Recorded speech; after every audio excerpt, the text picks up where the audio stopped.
ujian komprehensif itu adalah pertama judul. Berarti judulnya sudah dikonsultasikan kepada kaprodinya. Judulnya, kemudian outline-nya. Outline, terus daftar pustaka sementara. Daftar pustaka sementara itu minimal 40. Ya, dari buku ataukah dari jurnal. Dari itu yang di store, ya, di store. Nah, nanti dilihat oleh kaprodi. Saya misalnya kalau untuk ilmu tafsir S2, kalau untuk manajemen pendidikan Islam kepada Pak Dr. Ahmad Sunnah Haji, dan untuk S3 kepada Dr. Muhammad Haryadi. Nah, yang diajukan adalah judul, outline, rencana outline, dan daftar pustaka. Catatan yang penting adalah yang teman-teman harus tahu adalah semuanya ditulis sesuai dengan aturan bahasa Indonesia dan aturan PTIQ yang sudah ada. Jadi silahkan membeli buku aturan penulisan PTIQ yang sudah ada. Kalau masih judul, kemudian outline, sama apalagi terakhir itu daftar pustaka, biasanya yang lebih khas aturan PTIQ-nya itu pada daftar pustakanya.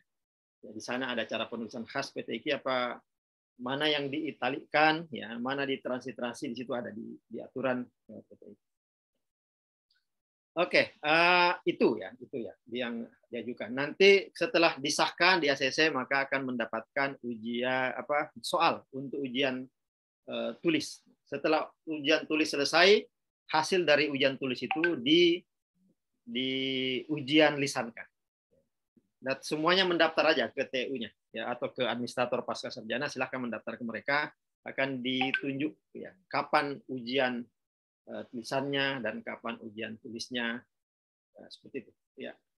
Oke, setelah itu tema tadi yang sudah di ujian komprehensifkan secara lisan, ini tahap yang kedua kan lisan, dikonsultasikan lagi kepada kaprodi. Konsultasinya adalah tentu saja memperbaiki jika ada perbaikan, karena ada ujian lisan itu biasanya ada perbaikan, maka diperbaiki. Maksudnya konsultasi judul kepada kaprodi ini nanti disahkan oleh kaprodi untuk setelah itu dibuatkan proposalnya. Jadi melangkah kepada tahap pembuatan proposal.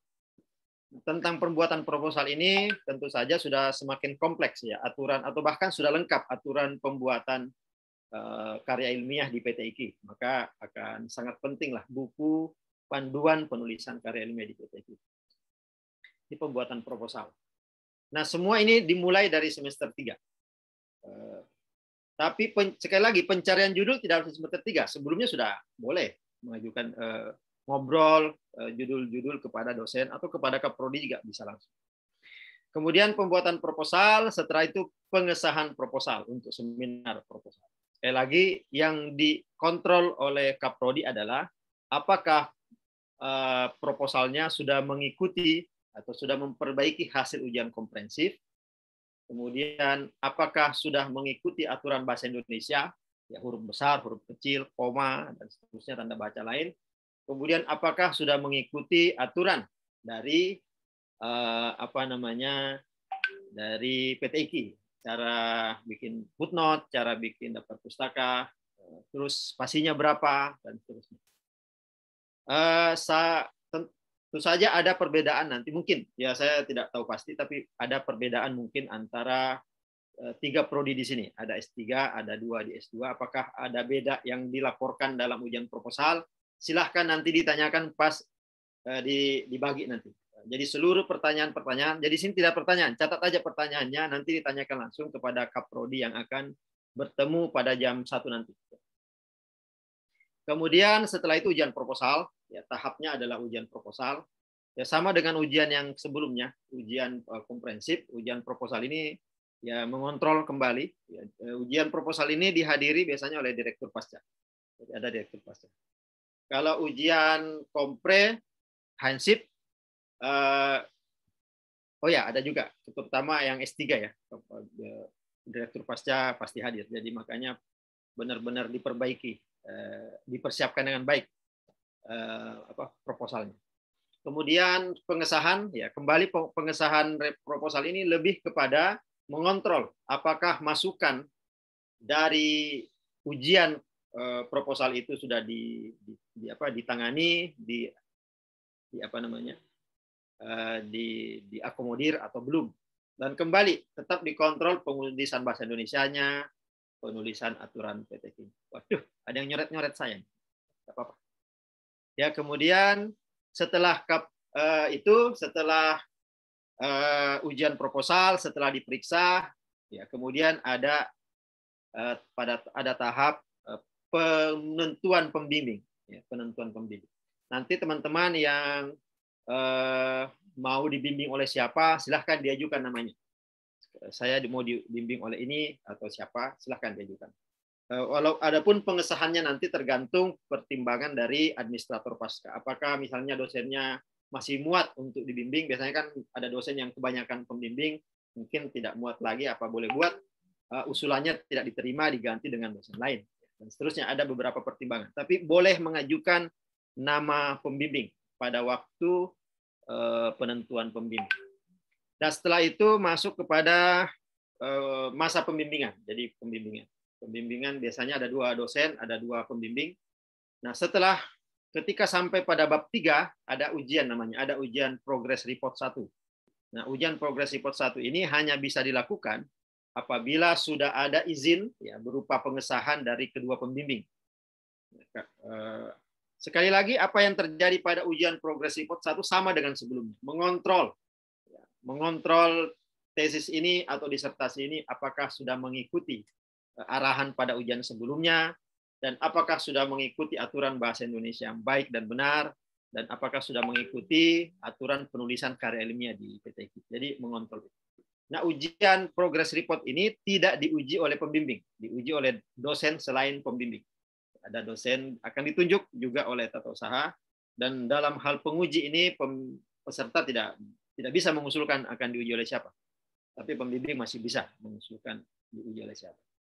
Kemudian ada ujian progress report 2, sama posisi ujian progress report ini adalah mengontrol, ya, apakah masukan-masukan sebelumnya sudah dijalankan. Biasanya ujian progress report 1 dan 2 ini diujikan oleh dosen yang sama biar kontrolnya lebih tidak terlalu banyak, ya, tidak terlalu banyak perubahan. Jadi dikontrol oleh penguji progress report. Nah, penguji progress report ini berhak mengajukan usulan apabila terasa ada yang sangat fatal, ya, dari materi yang ditulis, ya, tesis atau disertasi yang ditulis. Berhak mengajukannya. Tetapi apakah itu masuk ke dalam tesis atau tidak, dikonsultasikan kepada pembimbing, ya, dikonsultasikan kepada pembimbing.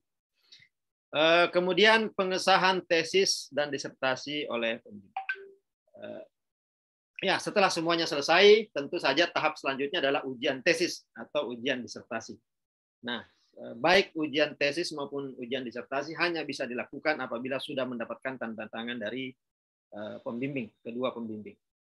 Untuk tesis hanya ada ujian saja, tidak disebut ujian terbuka atau tertutup, tapi ada ujian. Kalau disertasi ada namanya ujian tertutup.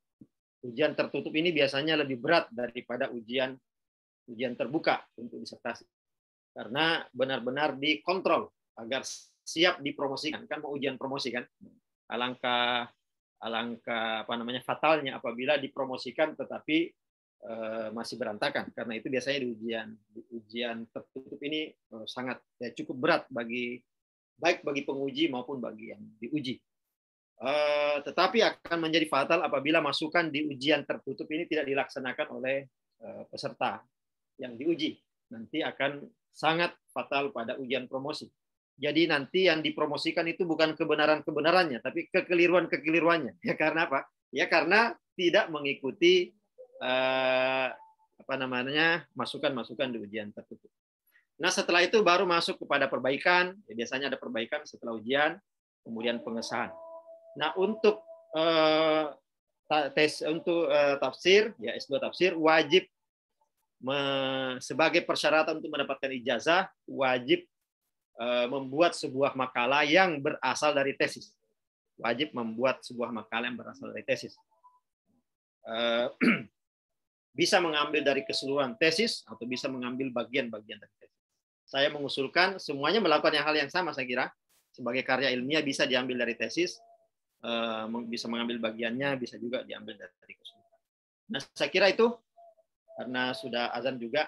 Ini berlaku pada semua, tetapi ada detil-detil tertentu mungkin yang tidak berlaku semua. Ini berlaku pada program studi tertentu, dan nanti bisa ditanyakan kepada Kaprodi yang hadir pada jam 1 nanti ya, Pak Sunaji ya? Pak, betul. Jam 1, oke. Saya kira itu dari saya. Teman-teman tolong diingat, karena biasanya pada pada pertemuan selanjutnya itu ditanyakan lagi, saya sudah tahap apa Pak? Padahal lu diterangin dari awal. Satu lagi, saya harus kirim ini ke chat ya. Silakan di-download dari chat. Saya kirim dulu ya. Oke, silakan kalau ada yang lain, silakan. Pak Sunaji mungkin? Saya kira cukup, Pak. Ya, saya mau sebelum saya tutup